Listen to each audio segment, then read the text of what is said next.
Yes, but can you do it with an accent? We really need an accent. Thick. Lay it on thick, okay?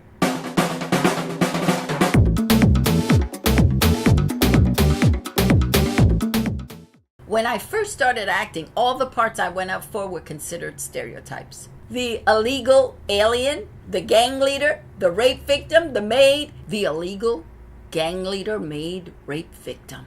And I remember being so angry in those auditions because I felt like I was being demeaned as an artist. Not to mention that fellow actors in the waiting room would bitch and complain, "These are the only parts they're offering us." Then one day I sat in the waiting room listening to a great friend of mine bitching, "This is a travesty. I went to Juilliard and now I'm being subjected to playing Maria the maid."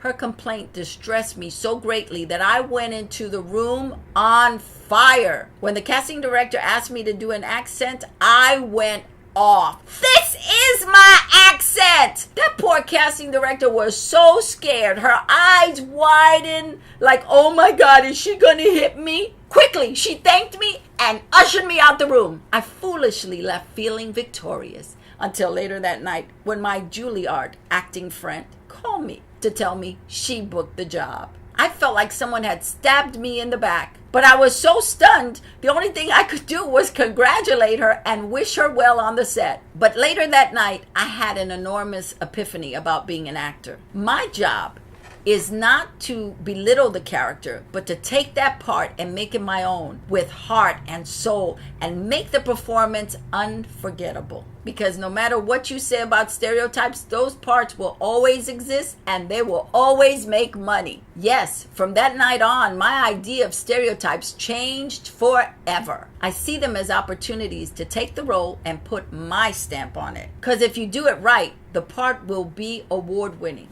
For example, Octavia Spencer in The Help, Catalina Sandino Moreno in Maria Full of Grace, Lupita Nyong'o in 12 Years a Slave, Hattie McDaniel in Gone with the Wind, and let's not forget Viola Davis, who went to Juilliard and got an award for the movie Doubt. And Viola played stereotypes for many, many years before getting her Academy Award. Because as actors, our job is not to judge, but to become the character. And that's all the common sense I have for you today. Until next time, #MakeSenseCommon. Please like and share with people who have no common sense. Subscribe to the Common Sense Mamita YouTube channel.